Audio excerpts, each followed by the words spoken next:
3.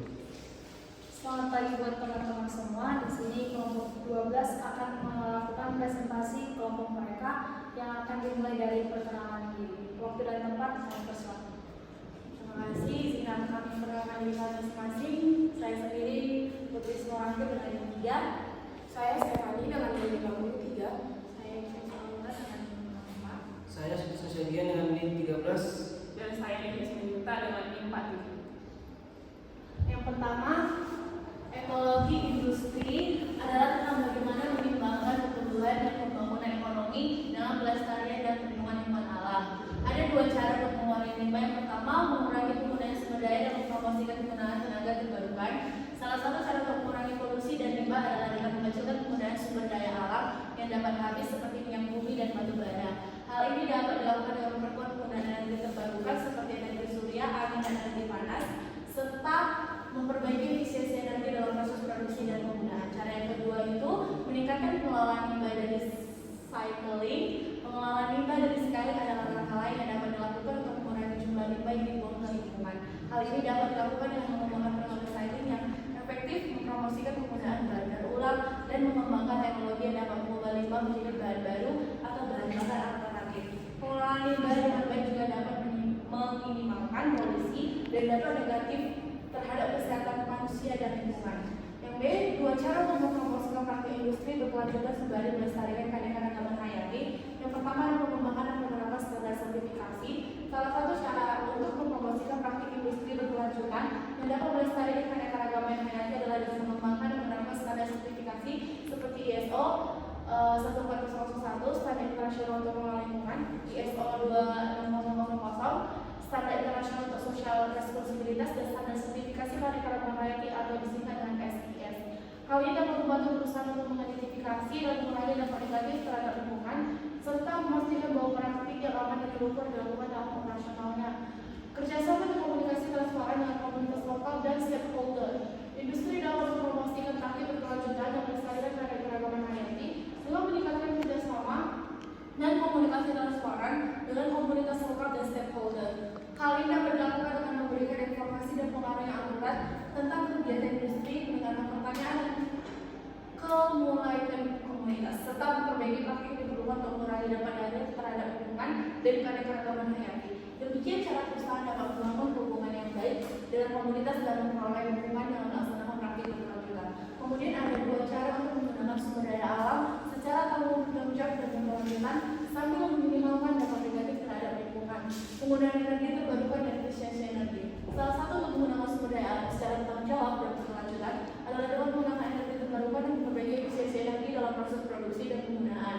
Ini dapat melalui penggunaan sumber energi yang terbarukan seperti energi surya, angin, dan energi air panas, serta memanfaatkan teknologi energi yang lebih ramah lingkungan seperti pemanfaatan energi listrik yang dihasilkan dari limbah organik atau biogas ataupun energi surya. Demikian cara kita dapat meminimalkan penggunaan sumber daya alam terbatas seperti minyak bumi dan batu bara, serta mengurangi emisi gas rumah kaca yang menyebabkan perubahan iklim. Cara yang kedua dengan pengelolaan limbah dan recycling. Penggunaan sumber daya alam secara bertanggung jawab dan berkelanjutan juga dapat dilakukan dengan mengoptimalkan pengelolaan limbah. Hal ini melibatkan pengembangan program recycling yang efektif, penggunaan bahan daur ulang, dan pengembangan teknologi yang dapat mengubah limbah menjadi bahan baru atau bahan bakar alternatif. Pengelolaan limbah yang dapat menyelamatkan jumlah limbah yang dibuang ke lingkungan, mengurangi penggunaan sumber daya alam, dan meminimalkan dampak negatif terhadap lingkungan seperti polusi dan pencemaran. Dengan cara ini kita dapat menjaga kesehatan manusia dan melestarikan keanekaragaman hayati. Terus, contoh cara industri untuk beradaptasi dengan perubahan iklim sembari menangani dampak aktivitas manusia terhadap lingkungan alam. Contoh yang pertama, mengembangkan produk dan teknologi ramah lingkungan. Salah satu cara untuk industri untuk beradaptasi dengan perubahan iklim dan menangani dampak aktivitas manusia terhadap lingkungan adalah dengan mengembangkan produk dan teknologi yang ramah lingkungan. Hal ini melibatkan mengembangkan produk baru yang efisien energi, mengurangi emisi karbon, dan menggunakan bahan daur ulang atau berasal dari sumber daya terbarukan. Contohnya yang kami dapat adalah penggunaan bahan bakar bio, teknologi energi surya dan angin, serta produk-produk yang memiliki sertifikasi lingkungan seperti Ecolabel atau LEED. Yang kedua ada implementasi pengurangan emisi karbon dan neutralisasi karbon. Industri dapat beradaptasi dengan perubahan iklim dan menangani dampak aktivitas manusia terhadap lingkungan dengan mengurangi emisi karbon dan melakukan neutralisasi karbon. Hal ini dapat dilakukan dengan memanfaatkan teknologi ramah lingkungan, mengurangi penggunaan bahan bakar fosil, dan mengembangkan hutan sebagai sumber oksigen dan minyak pengiriman karbon. Industri juga dapat menjadi perusahaan karbon netral dalam mengerjakan strategi seperti membeli sertifikat kredit karbon atau memanfaatkan proyek pengalihan hutan. Yang ketiga adalah pengembangan strategi pengelolaan sumber daya. Industri dapat beradaptasi dengan perubahan iklim dan menangani dampak aktivitas manusia terhadap lingkungan dengan mengembangkan strategi pengelolaan sumber daya yang lebih baik. Yang keempat adalah pengembangan kebijakan dan program lingkungan. Industri dapat beradaptasi dengan lingkungan dan menangani dampak aktivitas manusia terhadap lingkungan yang mengembangkan kebijakan dan program lingkungan konsisten dan terintegrasi. Dengan cara ini, industri dapat memperbaiki reputasi dan memperoleh dukungan dari masyarakat dalam berpartisipasi dalam pemantauan dan pengelolaan lingkungan. Yang selanjutnya akan dijelaskan kepada saya.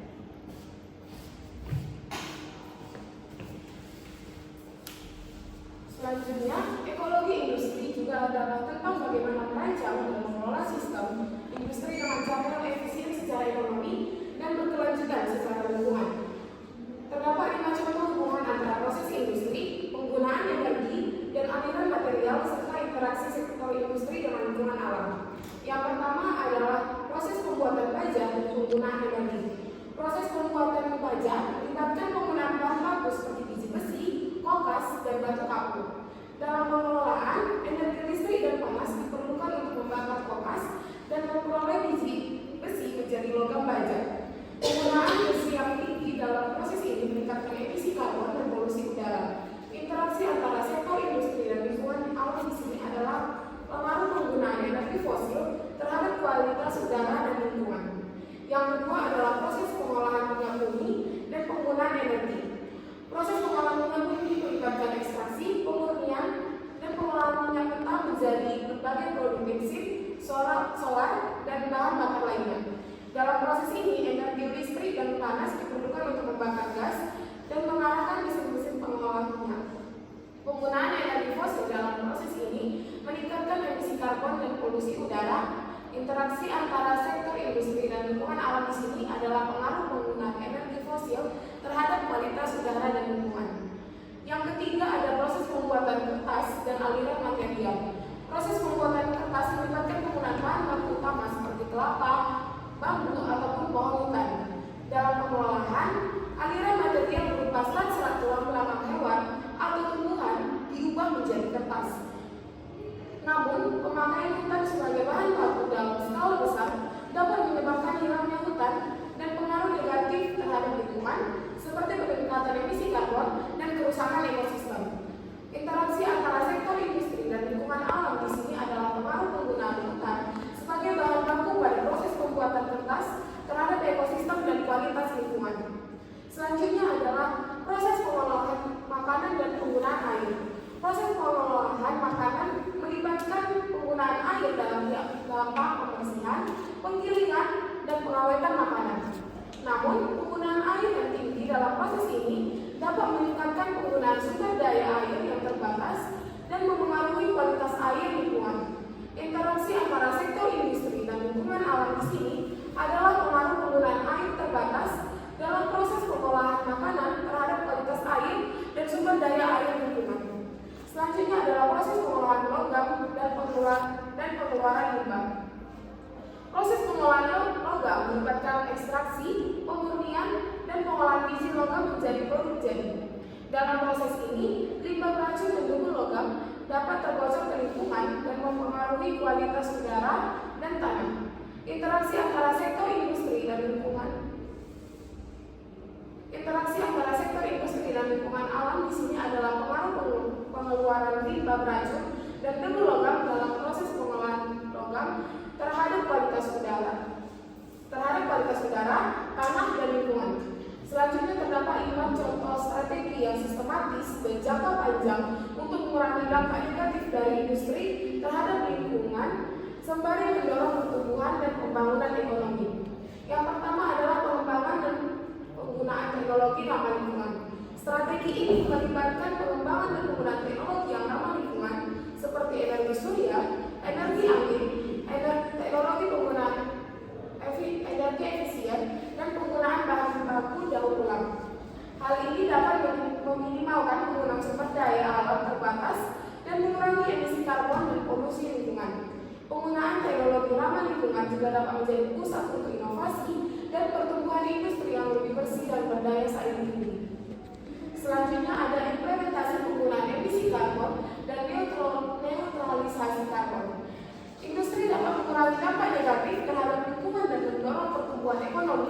menjadi perusahaan karbon neutral. Energi ini melibatkan mempekerjakan cara mengurangi emisi karbon seperti mengoptimalkan penggunaan energi, mengurangi penggunaan bahan bakar fosil, dan menetralkan hutan sebagai sumber oksigen dan penyimpanan karbon. Pengurangan emisi karbon dapat meningkatkan reputasi perusahaan dan memperoleh dukungan dari masyarakat, serta membuka peluang untuk investasi dan kolaborasi dalam industri yang ramah lingkungan. Selanjutnya adalah mengembangkan dan pengabdian sosial. Industri dapat mengurangi dampak negatif terhadap lingkungan dan mendorong pertumbuhan ekonomi dengan mengembangkan dan mengabdikan sosial.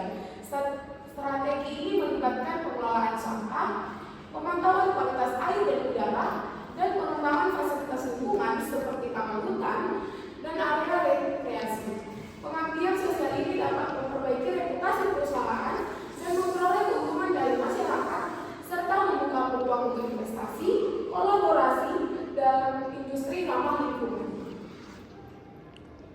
Selanjutnya adalah pengembangan sistem pengelolaan sumber daya. Strategi ini melibatkan pengambilan keputusan yang terwujud dan berorientasi pada sumber daya terbatas seperti mengoptimalkan penggunaan air, energi, dan bahan baku, serta memperbaiki efisiensi produksi.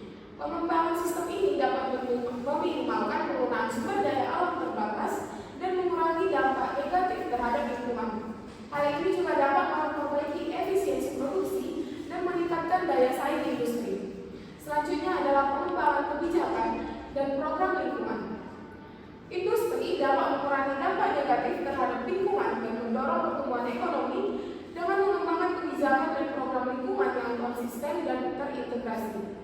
Hal ini melibatkan pengambilan tanggapan yang proaktif terhadap masalah lingkungan seperti pengelolaan limbah, pemantauan kualitas udara dan air, dan pengurangan polusi. Pengembangan kebijakan dan program lingkungan dapat memperbaiki reputasi perusahaan dan memperoleh dukungan dari masyarakat serta membuka peluang untuk investasi dan kolaborasi dalam industri yang ramah lingkungan. Dan bentuk selanjutnya akan dijelaskan oleh teman saya. Ada 3 konsep dasar utama terkait penanggulangan pencemaran lingkungan di badan air atau water environment seperti di narkoba. Adalah tentang bagaimana mengurangi atau mencegah efek negatif dari aktivitas manusia terhadap kualitas air dan kesehatan dan stabilitas ekosistem.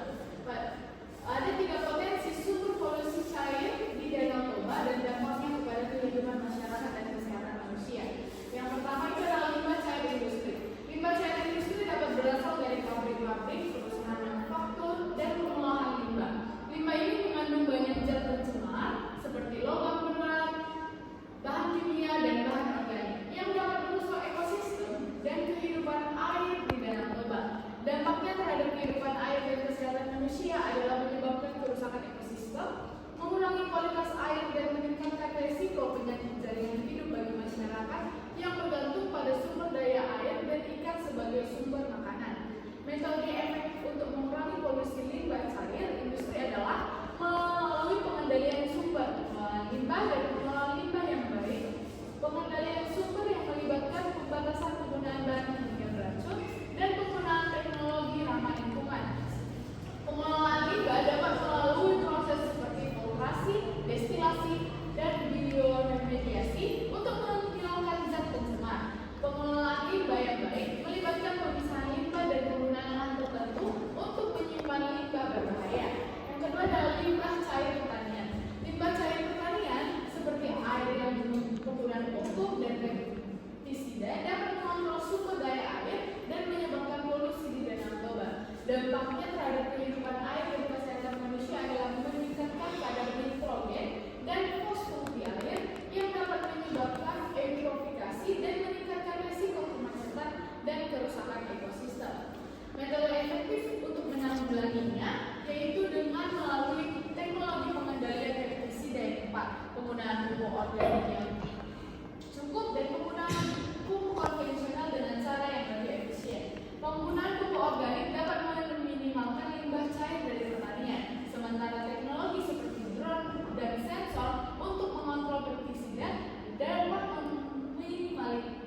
pencemaran lingkungan di Departemen Udara, yaitu bagaimana untuk secara efektif mengurangi dan mengendalikan emisi polutan ke atmosfer untuk melindungi kesehatan manusia dan lingkungan.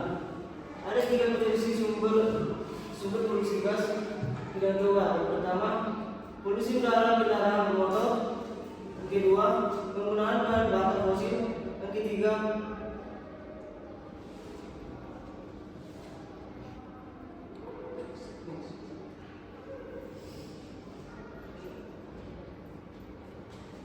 selanjutnya, persentase utama terkait pencemaran lingkungan dalam pihak dana, yaitu tentang bagaimana secara efektif mencegah, memitigasi, dan memberikan dampak negatif dari aktivitas manusia terhadap kualitas tanah dan kesehatan ekosistem.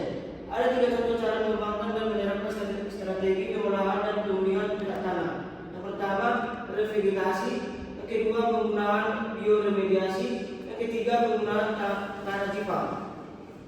Selanjutnya, hubungan antara globalisasi, industrialisasi dan ekologi industri adalah terkait bagaimana mengembangkan pertumbuhan dan pembangunan ekonomi dan pelestarian lingkungan di tingkat dunia. Di sini dijelaskan tentang bagaimana mengembangkan atau mempromosikan industri yang berkelanjutan. Menjawab, mengembangkan atau mempromosikan industri yang berkelanjutan atau ramah lingkungan seperti energi terbarukan atau teknologi hijau dapat dilakukan melalui beberapa langkah strategis. Berikut ada beberapa langkah tersebut. Yang pertama, pengembangan politik kebijakan lingkungan. Yang kedua, pengajaran dan pembelajaran. Ketiga, prestasi dan finansiran. Keempat, pengembangan pasar dan pemasaran. Kelima, kerjasama dan inovasi. Keenam, pengembangan infrastruktur dan fasilitasi. Selanjutnya akan dijelaskan dengan teman saya. Baik, saya melanjutkan di nomor 7, yaitu hubungan antara industri, globalisasi dan ekologi industri adalah tentang bagaimana menyeimbangkan pertumbuhan dan pembangunan ekonomi tanpa menyepelekan perihal perlindungan dan pelestarian lingkungan di tingkat global. Bagaimana memastikan bahwa industri yang berkelanjutan atau ramah lingkungan ini dapat diakses oleh semua negara, bukan hanya negara maju atau negara industri manufaktur yang maju, yaitu dengan memastikan industri yang berkelanjutan atau ramah lingkungan dapat diakses oleh semua negara, bukan hanya negara maju atau negara industri. Ada beberapa langkahnya. Yang pertama adalah pengembangan teknologi terbaru dan terukur, yang kedua adalah pengelolaan dan pengembangan sumber daya manusia, yang ketiga pengembangan infrastruktur dan fasilitas, yang keempat kerjasama internasional dan investasi, kelima program pengembangan dan pemasaran, keenam pengelolaan dan pengembangan politik kebijakan lingkungan, ketujuh pengembangan sistem informasi dan data terbuka. Selanjutnya, hubungan antara industrialisasi, globalisasi, dan ekologi industri adalah juga tentang menyeimbangkan pertumbuhan dan pembangunan ekonomi dengan pelestarian dan perlindungan lingkungan. Ada beberapa oknum yang tidak berniat untuk mengabaikan hal ini. Mekanisme pengawasan dan pengendalian pada tingkat global dalam mengidentifikasi dan memahami dampak kebijakan industri yang lalai pada sistem alam dan potensi proses dan sistem industri yang acuh dengan melalui beberapa langkah strategis, yaitu pengembangan standar internasional dan regulasi, penggunaan teknologi informasi dan komunikasi, koordinasi dan kerjasama internasional, pengelolaan dan pengawasan lingkungan, pengembangan sistem pengawasan lingkungan, pengembangan program pengendalian dan pencegahan, pengembangan dan pengabdian publik informasi dan pembelajaran, dan yang terakhir adalah pengembangan sistem laporan dan akuntabilitas. Hubungan antara globalisasi, industrialisasi, dan ekologi industri adalah tentang bagaimana menyeimbangkan pertumbuhan dan pembangunan ekonomi dengan perlindungan dan pelestarian sumber daya alam dan lingkungan di level planet. Pada pertemuan di kelas kita juga sudah membahas bahwa dalam jangka pendek upaya ini memakan biaya yang diangkat. Terlebih lagi masih terdapat perdebatan terkait manfaat kencangkatannya. Namun secara sederhananya untuk sekarang upaya ini masih tergolong relatif mahal, bahkan di antara negara maju dan kaisar. Demikian presentasi kami.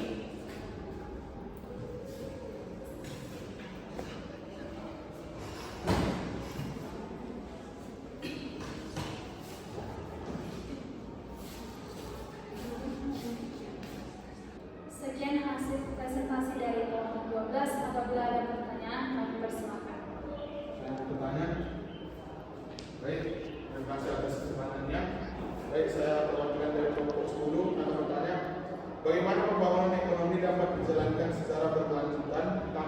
merusak ekologi lingkungan? Terima kasih pertanyaannya, silahkan dijawab oleh kelompok.